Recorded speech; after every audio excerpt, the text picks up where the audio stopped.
नमस्कार दोस्तों, आपका इस वीडियो सेशन में फिर से स्वागत है। और अभी हमने 309 भारतीय दंड संहिता को पिछले वीडियो में समझा है। अब यहाँ पर हम बिहार के मुजफ्फरपुर ज़िले के एक पिटीशन पर इस वीडियो को शुरू करना चाहते हैं। आप सभी जानते हैं कि 14 जून 2020 को सुशांत सिंह राजपूत ने आत्महत्या कर ली अपने घर में फांसी लगाकर। अब आत्महत्या करना आज वर्तमान में इतना ज्वलंत और इतना विवादित मुद्दा बन गया है कि सोशल मीडिया के हर एक प्लेटफॉर्म में फिल्म इंडस्ट्री को लेकर बहुत सारे प्रश्न चिन्ह अब आपके सामने और हमारे सामने खड़े हो गए हैं। यहीं इसी दौरान बिहार के मुजफ्फरपुर ज़िले के एक अधिवक्ता ने फिल्म जगत के नामचीन व्यक्तियों के खिलाफ एक पिटीशन दायर की है। इस पिटीशन में अभिनेता सलमान खान और बहुत से डायरेक्टर, जिनमें आदित्य चोपड़ा, संजय लीला भंसाली, एकता कपूर और बहुत से ऐसे नामचीन व्यक्तियों का नाम दर्ज है, जिनके खिलाफ धारा 306, धारा 109, धारा 504 और धारा 506 भारतीय दंड संहिता के अंतर्गत इन्हें 3 जुलाई सन 2020 को मुजफ्फरपुर ज़िले के न्यायालय में तलब किए जाने का आदेश दिया गया है। सुशांत सिंह की आत्महत्या का मामला धीरे धीरे इतना गर्मा गया है कि सोशल मीडिया के हर एक प्लेटफॉर्म में आज सिर्फ और सिर्फ यही मैटर सबसे ज़्यादा ज्वलनशील मुद्दे के रूप में दिखाई दे रहा है। पुलिस ने भी अब अपनी कमर कस ली है और पुलिस ने भी अब अपना इन्वेस्टिगेशन शुरू कर दिया है। सुशांत सिंह राजपूत के जितने भी करीबी रिश्तेदार हैं, सुशांत सिंह राजपूत के जितने करीबी दोस्त हैं और उनसे जुड़े हुए जितने भी व्यक्ति हैं, पुलिस उनसे पूछताछ कर रही है, उनसे इन्वेस्टिगेट कर रही है। रिया चक्रवर्ती को भी 11 घंटे तक पूछताछ के लिए पुलिस ने अपने सामने तलब किया था। तो यहाँ पर अगर हम बात करते हैं तो सुशांत सिंह राजपूत की आत्महत्या का जो मामला है वो हमारे विधिक दृष्टिकोण से भी बहुत इम्पॉर्टेंट है। हमने अपने लास्ट वीडियो में धारा 309 के संबंध में काफ़ी लंबी व्याख्या की है। आज हम अब इस वीडियो पे भारतीय दंड संहिता की धारा 306, 109, 504 और 506 के बारे में चर्चा करेंगे कि क्या कहती है भारतीय दंड संहिता की ये धाराएं और इनका क्या प्रावधान है और इनके संबंध में क्या दंड की व्यवस्था है। तो चलिए अब हम शुरू करते हैं आज का अपना यह वीडियो सेशन। तो चलिए अब हम देखते हैं जो मुजफ्फरपुर का पिटीशन फाइल हुआ है उसमें जो सेक्शंस हैं वो सेक्शंस आईपीसी के क्या कहते हैं और उसके संबंध में क्या पनिशमेंट है। सबसे पहले आपको समझना होगा अबेटमेंट ऑफ सुसाइड, आत्महत्या का दुष्प्रेरण क्या होता है और इसके संबंध में आईपीसी में क्या प्रोविज़न है। बेसिकली सेक्शन 305 एंड 306 आपको दो सेक्शन देखना होगा। पहला है आपका धारा 305 और 306। इसमें दो कैटेगरी है, आप इस कैटेगरी को हमेशा याद रखिएगा। 305 में मान लीजिए कोई ऐसा व्यक्ति है जो 18 साल से कम है, या ऐसा व्यक्ति है जो विकृतचित है या उन्मत्त है या जड़ है, या ऐसा व्यक्ति है जो शराब या किसी नशे की हालत में है, और अगर आप जो है उसे सुसाइड करने के लिए अबिट करते हैं, आप उसे जो है सुसाइड करने के लिए दुष्प्रेरित करते हैं और उस दुष्प्रेरण या उस अबिटमेंट के परिणाम स्वरूप जो है उस बंदे ने जो 18 साल से कम है या पागल है या नशे की हालत में है वो सुसाइड कर लेता है, तो आप 305 का अपराध करते हैं। और यहाँ पर सज़ा को ध्यान देना बहुत ज़रूरी है कि आईपीसी में जो मेजर पेनाल्टीज़ है वो कैपिटल पनिशमेंट है, और 305 में जो सज़ा है उसमें आपको मृत्युदंड भी दिया जा सकता है, आपको आजीवन कारावास की भी सज़ा दी जा सकती है, या आपको 10 साल तक की सज़ा दी जा सकती है, साथ ही इसमें जुर्माना दिया जाएगा। तो 305 जो है हमारे यहाँ बहुत इंपॉर्टेंट है कि अगर आप इस कैटेगरी के किसी व्यक्ति को अबिट करते हैं, दुष्प्रेरित करते हैं कि वो सुसाइड कर ले, वो आत्महत्या का कार्य कर ले, तो आपको 305 के अंतर्गत आईपीसी में सजा दी जाएगी। इसके बाद है 306। वर्तमान में जो सुशांत सिंह राजपूत का जो मामला है उसमें 306 का ही पिटीशन फाइल हुआ है।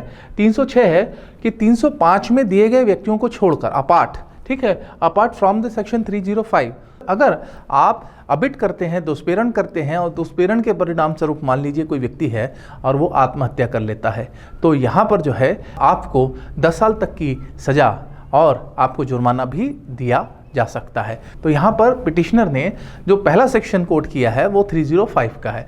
अब यहाँ पर आत्महत्या का दुष्प्रेरण, तो यहाँ पर दो अलग अलग वर्डिंग्स है, यहाँ पर दो अलग अलग परिभाषाएं हैं जिससे मिलकर ये अपराध बनता है। पहला है आत्महत्या।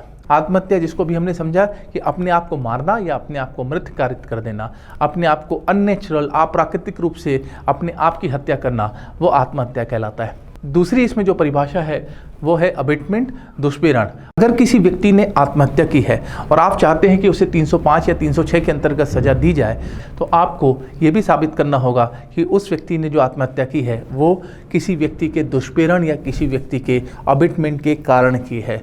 तो हमें यहाँ पर आत्महत्या तो साबित करनी ही पड़ेगी, साथ में हमें अबेटमेंट या दुष्प्रेरण जिसे कह रहे हैं उसे भी साबित करना होगा। अब दुष्प्रेरण की हम बात करते हैं तो अपराध का दुष्प्रेरण, अबेटमेंट ऑफ ऑफेंस जो है वो सेक्शन 107 में समझाया गया है कि किसी भी अपराध का दुष्प्रेरण जो है वो क्या होता है और कितने प्रकार से किया जा सकता है। तो 107 आईपीसी के अंतर्गत, 107 आईपीसी के अंतर्गत आप 3 प्रकार से किसी भी व्यक्ति को अबेट कर सकते हैं। अब यहाँ पर याद रखिएगा, हम अबेटमेंट ऑफ ऑफेंस पढ़ रहे हैं और यहाँ पर हम पढ़ रहे हैं अबेटमेंट ऑफ सुसाइड। तो यहाँ पर जो अबेटमेंट हो रहा है, ठीक है, वो सारे अपराधों का हो रहा है और यहाँ पर जो अबेटमेंट हो रहा है वो पर्टिकुलर, ठीक है, सुसाइड के लिए हो रहा है। तो ये बहुत बड़ी डेफिनेशन है, ये सभी अपराधों को शामिल करती है। उनमें से एक अपराध जो है वो 306 और 305 का है। तो यहाँ पर जो है आपको 107 समझना होगा और 107 में 3 तरीके से जो है अबेटमेंट हो रहा है। उसमें पहला बोल रहा है कि आप किसी व्यक्ति को उकसा सकते हो, इंस्टिगेट कर सकते हो। यहाँ पर याद रखिएगा, जो इंस्टिगेट हम कर रहे हैं या किसी व्यक्ति को उकसा रहे हैं, ये हम उस व्यक्ति को कैसे कैसे कर सकते हैं। मैं किसी व्यक्ति को मान लीजिए किसी कार्य को करने के लिए बढ़ावा देता हूँ या किसी कार्य को करने के लिए भड़काता हूँ, उसको उद्दीप्त करता हूँ, या मैं किसी कार्य को करने के लिए उसे प्रोत्साहित करता हूँ। तो यदि मैं इस तरह से कोई कार्य करता हूँ तो यहाँ पर वो इंस्टिगेशन कहलाएगा और यहाँ पर जो है वो उसे उकसाना कहलाएगा। तो यदि मैं किसी व्यक्ति को किसी कार्य को जो अपराध है उसे करने के लिए अगर उकसाता हूं तो वह दुष्प्रेरण की श्रेणी या कैटेगरी में आएगा। दूसरा यहां पर है षड्यंत्र, कॉन्स्पिरेसी। यदि 2 या 2 से अधिक व्यक्ति किसी अपराध को करने के लिए षड्यंत्र करते हैं और उस षड्यंत्र के अनुसरण में इन the furtherance of that conspiracy वहाँ पर वो अपराध घटित होता है, तो वहाँ पर भी जो है हर एक व्यक्ति जो है एक दूसरे के लिए यहाँ पर ये माना जाएगा कि जिसने भी उस षड्यंत्र में भाग लिया था वह, ठीक है, अबेटमेंट किया, उसने दुष्प्रेरण का कार्य किया। तीसरा है बाय एडिंग, सहायता। ये बहुत इंपॉर्टेंट होता है कि यदि मैं कोई कार्य को कर रहा हूँ और मुझे कोई दूसरा व्यक्ति जो है उस कार्य को करने के लिए एड्स देता है, सहायता देता है, और ये सहायता जो है उस कार्य को सुलभ बना देती है, उसको फैसिलिटेट बना देती है, तो ये भी अबेटमेंट की कैटेगरी में आएगा। सुशांत सिंह राजपूत के केस में इंस्टिगेशन जो है प्रॉपर एक वर्ड दिखाई दे रहा है जिसे पिटिशनर को साबित करना होगा। अगर कॉन्स्पिरेसी अगर प्रूफ कर देता है तो ये भी जो है बहुत अच्छा तरीका हो सकता है। बट आगे क्या फैक्ट आएंगे, आगे क्या मैटर होगा, इसके संबंध में अभी जो है हम कुछ भी नहीं कह सकते हैं। केवल पिटिशनर ने एक पिटिशन फाइल की है, पिटिशनर को अब ये भी प्रूफ करना पड़ेगा कि वो अबेटमेंट था और उस अबेटमेंट के परिणाम स्वरूप, ठीक है, सुशांत सिंह राजपूत ने आत्महत्या की। अब यहाँ पर 108 में अबेटर की डेफिनेशन दी गई है कि कौन कौन अबेटर होता है। यहाँ पर फिलहाल हम जो है करंट मैटर पर हम डिस्कस कर रहे हैं, इसके लिए हम सेपरेट वीडियो में कभी डिस्कस करेंगे। अब यहाँ पर जो 108 में जो अबेटर होगा उसकी लायबिलिटीज और उसका पनिशमेंट जो है 109 से लेकर 120 तक डिफाइन किया गया है। यहाँ पर आपको मालूम होना चाहिए कि पिटिशनर ने 109 का इस्तेमाल किया है। तो 109 क्या कहता है, इसको मैं आपको बताता हूँ कि मान लीजिए किसी व्यक्ति ने किसी कार्य या किसी अपराध का अबेटमेंट किया और उसके परिणाम स्वरूप जिसको अबेट किया गया उसने अगर वो अपराध किया है तो ये माना जाएगा कि जो अबेटर है और जिसने वो दुष्प्रेरण किया है उसकी लायबिलिटीज वही होगी जो कि उस कार्य के अपराधी या उस व्यक्ति के जिसके विरुद्ध वो अपराध किया गया है उसकी होगी। पिटिशनर को 109 के अंतर्गत ये भी प्रूफ करना होगा कि जो भी इसके कल्पित हैं उन्होंने, ठीक है, अबेटमेंट किया और उस अबेटमेंट के परिणाम स्वरूप in the furtherance of that abetment, ठीक है, सुशांत सिंह राजपूत ने वो आत्महत्या की है। ये 2 चीज़ें हैं जैसे उसे पहले साबित करना होगा ताकि, ठीक है, जो वहाँ पर कल्पित हैं उन्हें 306 के अंतर्गत सजा दी जा सके। तो चलिए अब हम इसके दूसरे पड़ाव पे चलते हैं और यहाँ पर पिटिशनर के बाकी सेक्शंस को हम देखते हैं। पिटिशनर ने 2 सेक्शंस और कोट किए हैं। पहला सेक्शन है आपका 504 और दूसरा सेक्शन है आपका 506। तो सबसे पहले हमें 504 को समझना होगा कि 504 क्या कह रहा है। यहाँ 504 को अगर हम समझे तो 504 में साफ साफ लिखा है कि अगर कोई पर्सन है और वो किसी दूसरे पर्सन को अपमानित करता है, उसको इंसल्ट करता है और उस इंसल्ट के कारण, उस अपमान के कारण जो है वो व्यक्ति, ठीक है, प्रोवोकेशन में आ जाता है, वो प्रकोपित हो जाता है और उस प्रोवोकेशन में आकर अगर वो कोई ऑफेंस करता है तो यहाँ पर जो है वह व्यक्ति जिसने उसको इंसल्ट किया है और उस इंसल्ट से उसे प्रोवोक किया है, तो यहाँ वह व्यक्ति जो है उसी अपराध का दोषी होगा जो 504 में है। फिलहाल तो हमारे पास कोई मैटर के संबंध में कोई डायरेक्ट एविडेंस नहीं है, बट पिटिशनर का यह कहना है कि उसे इस फिल्म जगत में रहते हुए कई बार कई लोगों ने इंसल्ट किया और उस इंसल्ट से वो प्रोवोक हुआ और ये इंसल्ट उसे जानबूझकर किया जाता था और ऐसे इंसल्ट से वो प्रोवोक होता था, ये वो जानते थे। क्योंकि अगर हम किसी एक व्यक्ति को एक कार्य बार बार करते हैं तो प्रोवोकेशन होना एक स्वाभाविक या एक सामान्य आचरण के रूप में होता है। इसी प्रोवोकेशन में आके सुशांत सिंह ने शायद ये अपराध किया है, आत्महत्या की है। तो यहाँ पर 504 की अगर हम बात करें तो यहाँ पर 2 बेसिक एलिमेंट है। पहला एलिमेंट है कि आपने उसे इंटेंशनली जो है इंसल्ट किया, देन ये दूसरा एलिमेंट है कि आपने जब उसे इंटेंशनली इंसल्ट किया तो उसे प्रोवोक हुआ और वह व्यक्ति जो है उससे प्रकोपित हुआ और उस प्रकोपन के परिणाम स्वरूप जो है उसने कोई अपराध किया। इसके बाद जो दूसरा सेक्शन है वो है आपका 506। अब 506 जो है इसमें 2 पनिशमेंट है। तो यहाँ पर इसके पनिशमेंट को समझने के पहले हमें 503 क्रिमिनल इंटिमिडेशन समझना होगा। क्रिमिनल इंटिमिडेशन क्या कहता है? 503 जिसमें आपराधिक अभित्रास की परिभाषा दी गई है, क्रिमिनल इंटिमिडेशन को डिफाइन किया गया है। ये क्या कह रहा है? तो यहाँ लिखा है कि जो कोई व्यक्ति किसी अन्य व्यक्ति को, उसके शरीर को, उसकी ख्याति को, उसकी संपत्ति को या किसी ऐसे व्यक्ति के शरीर को, ख्याति को या ठीक है संपत्ति को जिससे वो इंटरेस्टेड है, जिससे वो हितबद्ध है और कोई क्षति, ठीक है। यहाँ पर जो इंजरी वर्ड यूज़ किया गया है ये काफ़ी ब्रॉड डेफिनेशन है आपके आईपीसी में। सेक्शन 44 में 4 प्रकार की इंजरी कवर करता है। इसमें पहला है आपका फिजिकल इंजरी, दूसरा है आपका मेंटल इंजरी, तीसरा है आपका रेपुटेशन और चौथा है प्रॉपर्टी। तो यहाँ पर 4 तरह से इंजरी को हम समझ सकते हैं। तो कोई इंजरी करने की धमकी देता है तो 503 का जो बेसिक एलिमेंट है वो है थ्रेटन या धमकी देना। अगर आप किसी भी व्यक्ति को धमकी देते हैं और वो धमकी से अगर सामने वाले को किसी प्रकार से इंजरी क्रिएट होती है, अब यहाँ मैंने आपको बताया इंजरी के डेफिनेशंस में क्या क्या आएगा। यदि आप किसी व्यक्ति को थ्रेट देते हैं और उस थ्रेट या उस धमकी के परिणाम स्वरूप उसी व्यक्ति को जिसको आपने थ्रेट दिया है उसे किसी प्रकार की इंजरी होती है या उससे इंटरेस्टेड पर्सन को किसी प्रकार से आप ठीक है इंजरी करने का थ्रेट देते हैं जिससे उस व्यक्ति को प्रभाव पड़ना एक सामान्य या संभाव्य बात है, तब ठीक है ऐसे व्यक्ति को जब हम थ्रेट दे रहे हैं और उस थ्रेट के परिणाम स्वरूप यदि कोई अलार्म या संत्रास कारित हो जाता है तो हम ये कहते हैं कि भाई उसने आपराधिक अभित्रास किया। इस डेफिनेशन में एक चीज और दी गई है, इसमें अगर कोई व्यक्ति लीगली बाउंड है किसी काम को करने के लिए और अगर आप धमकी देते हैं कि वो काम जो है ना करे तो ये भी जो है उस कैटेगरी में शामिल किया गया। जैसे लिखा है कि उसमें किसी ऐसे व्यक्ति के निष्पादन का परिवर्जन करने के साधन स्वरूप कोई ऐसा कार्य कराएगा या ठीक है वैध रूप से जिसे वो आबद्ध नहीं है। मतलब हम किसी व्यक्ति को ऐसा थ्रेट दे रहे हैं और वह व्यक्ति किसी वैध कार्य को करने के लिए आबद्ध है, पर आप उस थ्रेट के परिणाम स्वरूप उस कार्य को करने से उसे मना करते हैं या रोकते हैं, तो ये भी जो है क्रिमिनल इंटिमिडेशन या आपराधिक अभित्रास की कैटेगरी में आएगा। इसके बाद लिखा है किसी ऐसे कार्य को करने का लोभ किया जाए जिसे वो करने के लिए वैध रूप से आबद्ध है। मतलब जो व्यक्ति जो है किसी कार्य को करने के लिए वैध रूप से आबद्ध है और अगर आप जो है उस कार्य को ना करने के लिए या उस कार्य को लोप करने के लिए जो है आप उसे धमकी देते हैं और इस धमकी के परिणाम स्वरूप यदि उसे अलार्म क्रिएट होता है, संत्रास कारित होता है, तो हम ये कहेंगे कि उसने उस व्यक्ति को क्रिमिनल इंटिमिडेट या आपराधिक अभित्रास किया। तो यहाँ पर जो है हमें 503 को समझना होगा कि 503 में यदि हम किसी व्यक्ति को कोई थ्रेट दे रहे हैं, कोई धमकी दे रहे हैं, जिसके परिणाम स्वरूप उस व्यक्ति को या उससे किसी हितवत व्यक्ति को हम क्षति करने की धमकी देते हैं और वह धमकी जो है उस व्यक्ति को अलार्म क्रिएट करती है, उसे संतरास कारित करती है, तो हम ये कहेंगे कि उसने क्रिमिनल इंटिमिडेट किया। 503 का जो पनिशमेंट है वो 506 में डिफाइन किया गया है और 506 के 2 पैरा है। पहले हम दूसरे पैरा को समझते हैं।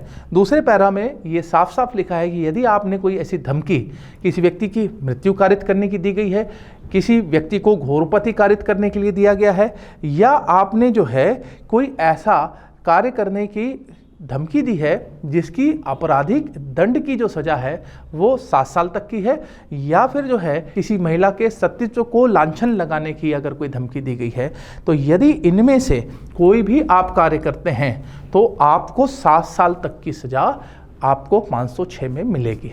इसके बाद 506 का जो पैरा 1 है उसका अर्थान्वय इंटरप्रिटेशन इस प्रकार से निकलता है कि नीचे दिए गए पैरा के अपराधों को छोड़कर, मतलब जो पैरा 2 में अपराध आते हैं उन अपराधों को छोड़कर अगर आपने किसी अन्य प्रकार की धमकी दी है तो वह 506 के पैरा 1 में आएगी और उसमें उस व्यक्ति को 2 साल तक की सज़ा मिल सकती है या उसमें जुर्माना भी दिया जा सकता है या दोनों दिया जा सकता है।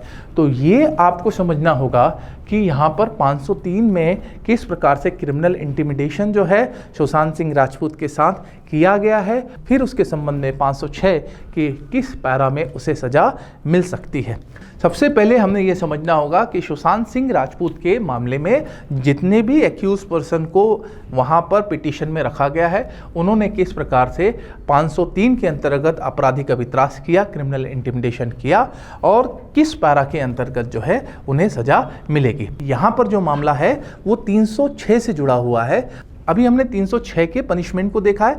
306 का जो पनिशमेंट है वो 10 साल तक की सज़ा का प्रावधान करता है और यदि हम जो है इस अपराध के साथ में समझें तो यहाँ पर 506 के पैरा 2 में अगर उन्हें अपराधी घोषित किया गया तो सज़ा मिलेगी। दोस्तों, इस तरह से हमने आज अपने वीडियो सेशन में जो पिटिशनर ने जो मुजफ्फरपुर में पिटिशन फाइल किया है और जो सेक्शंस उन्होंने उस पिटिशन में कोड किया है उस सेक्शंस के सामान्य पहलुओं को हमने आज समझने की कोशिश की है। और यहाँ पर आप याद रखिएगा कि जब भी कोई मामला जो है 306 का बन रहा है तो वहाँ पे बर्डन ऑफ प्रूफ जो है उस व्यक्ति के ऊपर होगा जो ये साबित करना चाहता है कि इसने जो है अबिट किया और अबिटमेंट के परिणाम स्वरूप जो है यहाँ उस व्यक्ति ने आत्महत्या की। तो यहाँ पर पिटिशनर के ऊपर ये बर्डन ऑफ प्रूफ रहेगा कि उसे साबित करना होगा कि 306 के अपराध में जितने भी वहाँ एक्यूज पर्सन हैं उन्होंने किस प्रकार से उन्हें अबिटमेंट किया और अबिटमेंट के परिणाम स्वरूप वहाँ पर जो है सुशांत सिंह राजपूत ने सुसाइड कमिट किया। इसके बाद ये 2 सेक्शंस हैं 506 एंड 504। ये भी जो है पिटिशनर को साबित करना होगा कि किस तरह से सुशांत सिंह राजपूत के साथ क्रिमिनल इंटिमिडेशन हो रहा था और किस तरह से 504 के अंतर्गत सुशांत सिंह राजपूत को अपमानित किया जा रहा था और उसे आत्महत्या करने के लिए एक प्रोवोकेशन भी कहीं ना कहीं डायरेक्ट या इनडायरेक्ट मिल रहा था। तो यहाँ पर ये लड़ाई जो है पिटिशनर की लंबी है। अभी फ़िलहाल जो है हम किसी फैक्ट और किसी पहलुओं पे बात नहीं कर सकते हैं। आगे क्या होता है इसका इंतज़ार हम सभी को होगा, पर मैं आपसे एक ही बात फिर से कहूँगा कि ज़िंदगी जो है हमेशा एक बार मिलती है और इसे जो है आप हमेशा किसी सार्थक कार्य के लिए लगाएं और आप इसे ऐसे जिएं जिससे आप और आपके साथ में रहने वाले जो हैं उन्हें हमेशा इस बात का गर्व हो कि आप जो है उनके लिए बहुत ही इम्पोर्टेंट, बहुत ही महत्वपूर्ण व्यक्ति हैं। याद रखिएगा दोस्तों, मौत से तो जीवन का अंत हो जाता है, पर आपकी मृत्यु के बाद आपके परिवार वाले आपके साथ हमेशा जुड़े होते हैं। और अगर आपने अप्राकृतिक मृत्यु की है, अगर आपने आत्महत्या की है, तो याद रखिएगा आपने तो आत्महत्या करके इस संसार से अपने आप को अलविदा कह दिया, पर आपके परिवार वाले इस दुख में, इस पीड़ा में वो तब तक रोते रहेंगे, तब तक वो पीड़ित रहेंगे जब तक वो जिंदा है। तो यहाँ हम सभी को संघर्ष करना है और संघर्ष ही जो है जीवन का एक महत्वपूर्ण भाग है। तो इसलिए कभी भी आप सुसाइड या सुसाइड जैसी चीज़ों को अपने मन में ना लाएं। जीवन में संघर्ष करिए और एक दिन जो है आपको अपना मुकाम ज़रूर प्राप्त होगा। तो मैं आपसे बस एक ही रिक्वेस्ट फिर से करूँगा कि सुसाइड या सुसाइड के बारे में आप कभी भी मत सोचिए। और हमेशा अगर आपको किसी प्रकार से अकेलापन महसूस होता है या किसी प्रकार से ऐसा लगता है कि आपको जीवन में निराशा या आपको जो है बहुत मुश्किलें आ रही हैं, तो आप उनसे बात कीजिए जो आपको समझ सकते हैं। आप उनसे अपने बारे में चर्चा कीजिए जो आपके साथ खड़े हैं। इसी के साथ मैं आपसे अब विदा लूँगा।